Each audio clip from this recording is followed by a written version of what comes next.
Hey guys, welcome back to the channel. My name is Monique, the artist behind Art with Mo.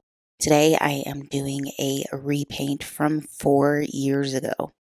I did this painting because I wanted to see if I had improved any, and I think I did. I hope I did. I hope you guys see the improvement.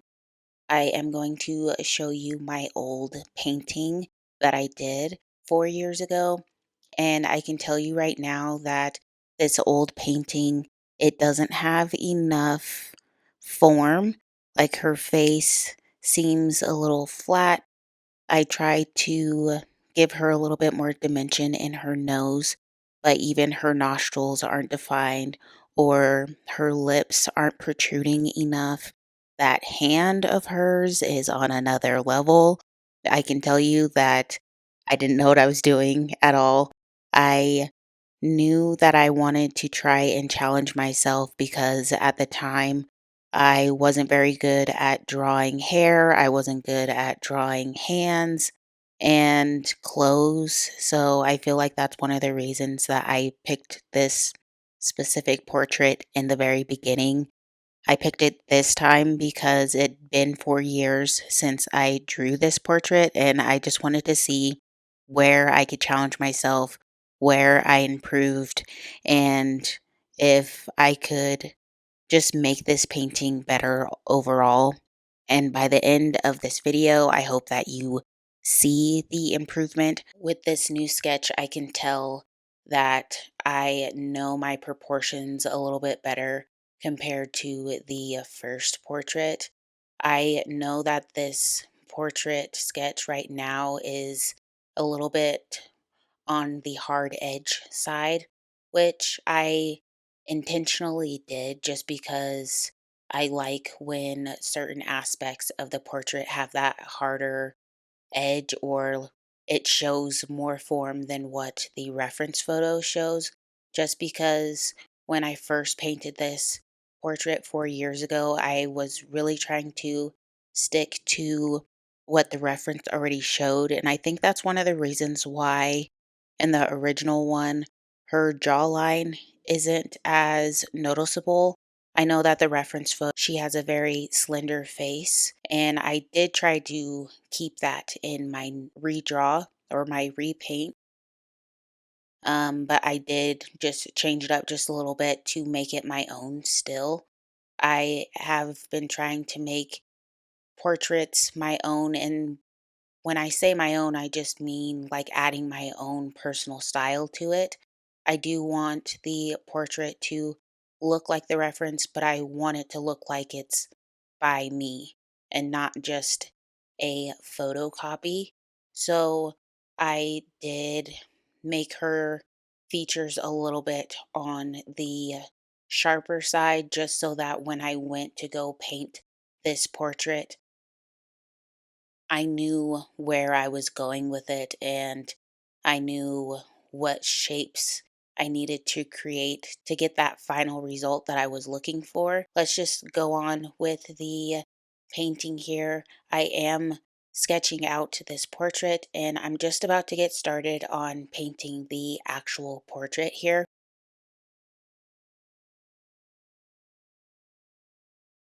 So I'm trying to find the right tone and I'm just looking at the reference photo here, trying to find the right tone for her skin.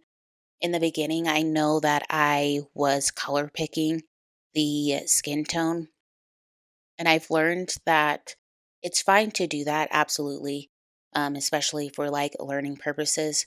But I found that didn't al- the photo didn't always give me the right color and it ended up being kind of muddy, which I feel like that's what was another issue with that first portrait that I did. Because I was color picking, I wasn't really looking to see if the color that I picked was actually the right color for this portrait.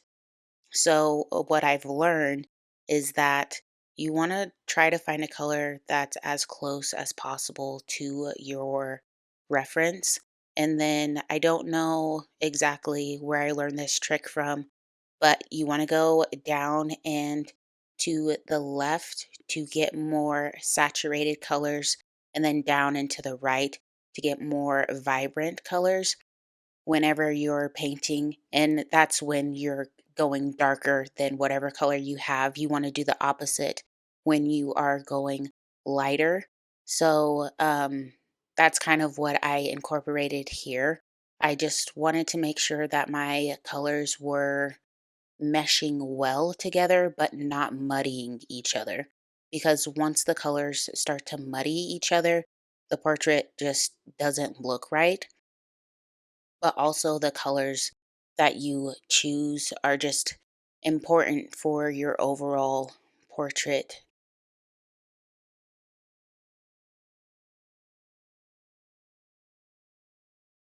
I wanted to make sure that the colors that I chose were as close to the reference as possible. They do change a little bit over time, but the initial painting is as close as I could get in the beginning. So it's important here. So, like, I'm adding in blush to her skin. But to do that, I color picked her mid-tone skin color. I moved my color slider over to the red just a little bit, and I'm gradually adding in that red tone. I like to keep my brush opacity low so then I'm able to mix the colors on my own when they are on the face. You'll see later on how I'm blending the colors. And currently, this lip color is not the right color. I do end up changing it because this is too pink. She has more of a like a burgundy tone, and I do end up changing it. So it doesn't stay the same.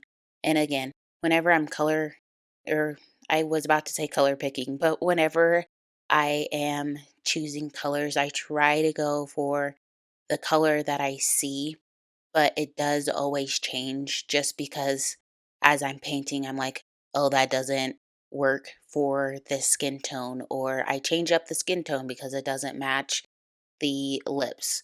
So, but most of the time, I'm changing the lips because it's a smaller feature of the face. With the face, like right now, I've painted a lot of the face. So I'm not going to go over every aspect of the face and change the color. I'm going to change the lips because it's a smaller portion of the face and it just makes more sense to myself to change a small portion of the face instead of the entire thing. When I change the entire portrait, I can get a little flustered. So, just because the portrait ends up not looking how I thought it was going to look, and I can get a little discouraged. So, yeah, just changing those small bits of the portrait is best for me instead of changing the entire thing. So, when I began to paint this portrait, which is something that I have developed over time, I'm starting to map out certain colors instead of blending right away. I like that painterly style. So if I'm able to block out all of my colors first, and then I can gradually blend my colors together. When I block out those colors, it adds more form to my portraits. It's not all one dimensional. And I find that when I block everything in, I'm able to blend where I want to or where I see fit. So, like the cheeks right now, they are kind of on the harder side.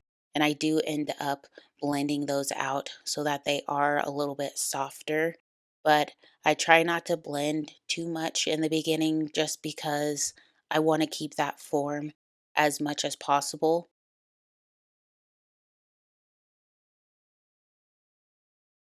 And another thing that I learned over time is that you don't want to go into all of the small details right away.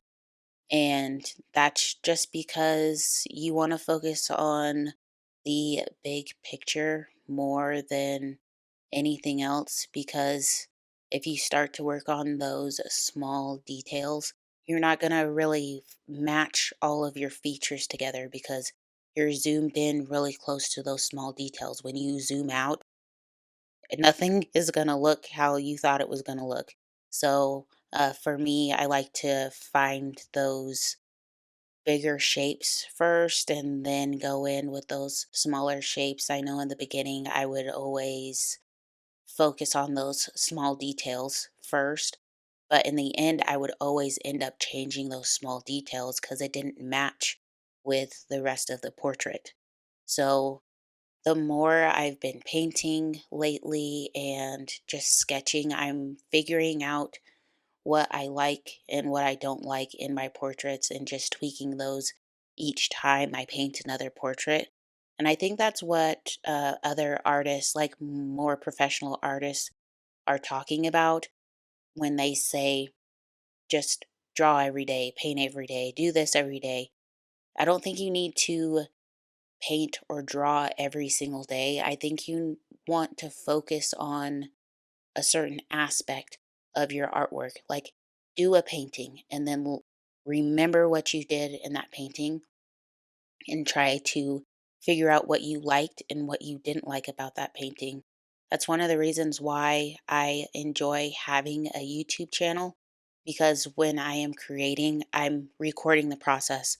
I don't have like the best memory, so it's nice for me to go back and see how I did something to learn from it and also figure out, like, oh my gosh, that looks really good. How did I do that? I can go back to the video and be like, oh, yeah, that's right. I used this pencil, or I shaded lightly, or I blocked in first. And so, if you're someone who likes to record the process, definitely learn from your process so that you can improve your work.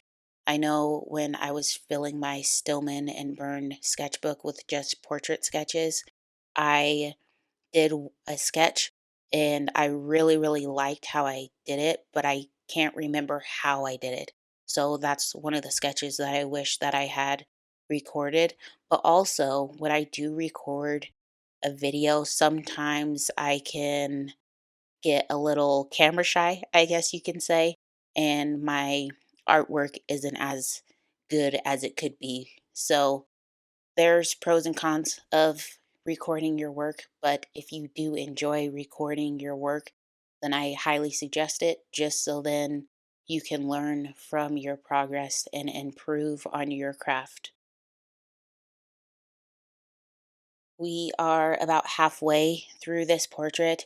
I have done a lot of her face already.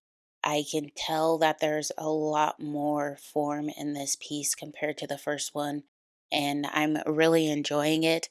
I'm looking back at my original piece, and it just looks really muddy, and there's no form whatsoever. Now, the hand to get to that. I did this hand probably 2 or 3 times. Now, I've colored hands before, I've painted hands before, but the initial coloring of a hand never looks how I want it to. And something that I learned with this specific portrait is shapes. You've got to use those shapes. When I say you, I mean me. But if you're in the same boat as me, then make sure that you are using your shapes. I think that is the best way to figure out how to get a hand to look like a hand. I did a fruit bowl with hands across it that said love in sign language. And I think those are like the best hands that I've ever drawn and colored in. And I only say that because I used shapes. And with this portrait, by the end, I used shapes to make sure that it looked like a hand. Because in that first portrait that I did of this painting, it was like the hands look like lobster claws. Like there's no form whatsoever. It's too dark. There's not enough highlight. Adding more contrast to your pieces or adding more contrast to my pieces. I'm just learning how realistic it can get when you kind of push those limits. When you're like, I don't know if I should go darker. Like, go darker and see what happens. Unless you're working in a medium that's not forgiving, then maybe hold back just a smidge. But if you're working digitally or you're using acrylic or you're using gouache, go ahead and go darker because it's going to change your piece for the better. I enjoy the fact that adding that contrast is just making my pieces better and better. With the fruit bowl in the hands, I went darker because I was realizing how much dimension my work was getting, and it definitely helped that semi-realism that I was going for. With this portrait, right now I'm blending in the colors because I'm ready for that step. I've already blocked in all of my shapes, and now I can blend where I feel like I need to blend. I can add a little bit more highlight in there or more dark tones so that I'm able to get the dimension and the contrast and the form all inside of this one painting. So I'm learning what works for my pieces and how to improve, and I'm really enjoying the process of how it's working for me. So give it a shot. Try to do something that you're not comfortable with, like me. I'm not comfortable with drawing hands, but if I want to improve, I need to draw hands. So that's just like find small things that will help you get better in your craft.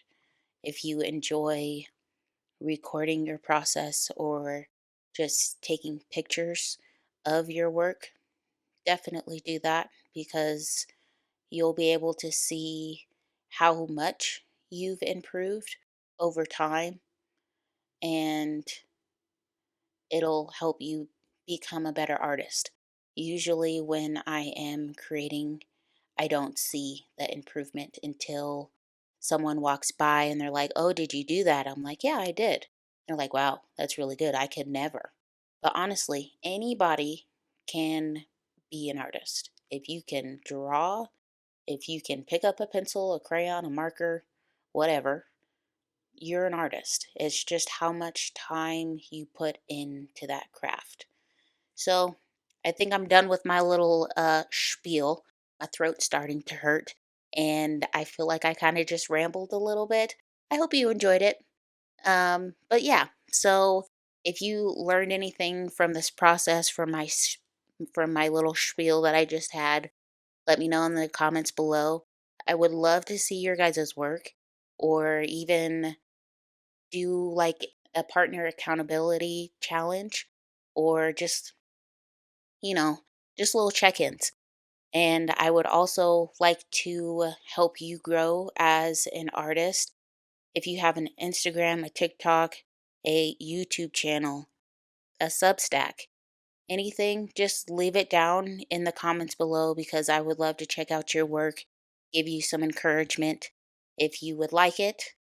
Yeah, but just leave it down in the comments below. Thanks, guys, so much for watching this video. If you would like to see more like this, make sure you like, comment, and subscribe, and I'll see you guys in the next one. Enjoy the video. Thanks. Bye.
That's a